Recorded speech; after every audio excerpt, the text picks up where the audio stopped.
So ఇప్పుడు కోర్టులో అంటే నిన్న కోర్టులో సుదీర్ఘంగా వాదనలు వినిపించారు అభిషేక్ మను సింఘ్వి సుప్రీంకోర్టు న్యాయవాది.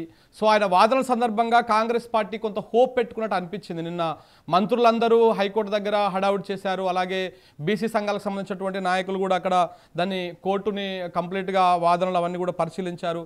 ఇవాళ పూర్తిగా కంప్లీట్గా వారికి వ్యతిరేకంగా తీర్పు వచ్చినట్టుగా కనపడతా ఉంది. నిన్న జరిగినటువంటి వాదనలో కొంత వాళ్ళకు ఆశాజనకంగా అనిపించినట్టుగా కనబడతా ఉంది కదా. లేదు, అసలు నిన్న ఆశాజనకంగా లేదు, ఈరోజు ఆశాజనకంగా లేదు. అభిషేక్ మను సింఘ్వి గారు తడబడుతూ కేసు ఆర్గ్యూ చేసినాడు. దాంట్లో ఏమీ లేదు. తనకు అనుకూలంగా ఉన్న మీడియాలో బలమైన వాదనలు వినిపించారని మంత్రులతో చెప్పించినాడు, మంత్రులను వాడుకున్నాడు.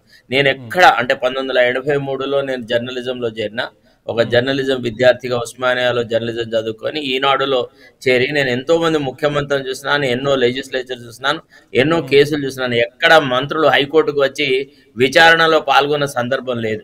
అంటే తాను చేసిన తప్పిదాలను కప్పించుకోవడానికి మంత్రులను బలిక బక్రా చేసినాడు. అనవసరంగా బీసీ మంత్రులు ఒక అవమాన భారంతో ఈనాడు హైకోర్టులోంచి బయటకు రావాల్సిన పరిస్థితి ఏర్పరిచినారు. ఏం బలమైన వాదనలు వినిపించారు? నిజంగా నిన్నటి బలమైన వాదనలు ఇవాళ బలహీనపడ్డాయా?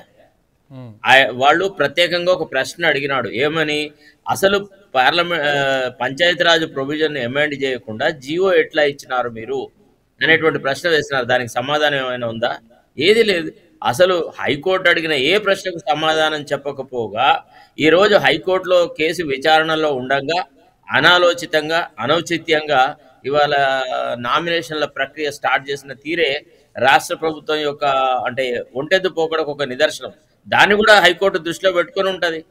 It has got knowledge about all that what is happening. అంటే ఎవరిని పట్టించుకోడు, ఎవరి పట్ల గౌరవం లేదు, తన మాటే నెగ్గాల అనే ఒక ఆలోచనతో ముఖ్యమంత్రి పోతున్నట్టుగా హైకోర్టు కూడా భావించి ఉంటుంది. అందుకే ఈరోజు ఎంత చాలా క్రిప్టిక్గా కంప్లీట్ చేసి పారేస్తున్నారు. అసలు వాళ్ళ ఆర్గ్యుమెంట్స్ అయిన మరుక్షణమే ఓకే ఇట్స్ ఆల్ రైట్ అని we have heard the arguments for the petitioners as well as the respondents on behalf of the Advocate General and everybody for 2 days continuously, elaborately. So we are giving 4 weeks time for the government to file counter affidavit, 2 weeks thereafter for the petitioners to file their rejoinder. The impugned GO is suspended. అన్నాడు, లేచిపోయినాడు అంతే. సరే ఒకటి చెప్పండి, ఇక్కడ మంత్రులుగా ఉన్నటువంటి జూపల్లి గారు కానీ వాకటి శ్రీహరి గారు కానీ వీళ్ళందరూ కూడా స్టేట్మెంట్లు ఇచ్చారు. బయటకు వచ్చిన తర్వాత వాళ్ళ స్టేట్మెంట్లు ఏమన్నాయంటే కంప్లీట్గా ఇది బీజేపీ బీఆర్ఎస్ వీళ్ళు ఇంప్లీడ్ కాకపోవడం వల్ల వీళ్ళు ఈ కేసులో ఇంప్లీడ్ అయ్యి ఉంటే ఇప్పుడు ఈ సమస్య వచ్చేది కాదు అని చెప్పేసి వాళ్ళు వాదిస్తున్నారు. అదిగా సార్, ఎవరిని అడిగి కామారెడ్డి డిక్లరేషన్ ఇచ్చినారు? ఎవరు బాధ్యత నెత్తి మీద మోసుకున్నారు? వాళ్ళ సహాయ సహకారాలు అర్థించాలని అన్నప్పుడు ముందే అఖిల పార్టీ మీటింగ్ పెట్టి ఆల్ పార్టీలో కన్సెన్సస్ తెచ్చుకొని తద్వారా చర్యలు తీసుకునేది ఉండే. ఇప్పుడు బీఆర్ఎస్ ప్రతిపక్షం, బీఆర్ఎస్ ఎందుకు అన్ని సందర్భాలలో ఈయన కోఆపరేట్ చేస్తుంది, బీజేపీ ఎందుకు కోఆపరేట్ చేస్తుంది? ఈయన కోఆపరేట్ చేసినాడా? గతంలో బీఆర్ఎస్ అధికారంలో ఉన్నప్పుడు ఏ ప్రతిపక్షం వాళ్ళ రాజకీయాలు వాళ్ళు ఆడుతారు, అధికార పక్షం తన రాజకీయం తన ఆడుతుంది. అసలు ప్రతిపక్షం అనేదే లేదు. మొత్తం బీఆర్ఎస్ను భూస్థాపితం చేస్తా, నామరూపాలు లేకుండా చేస్తా అని అసలు బీజేపీకి ఉనికే లేదని అన్నాడు.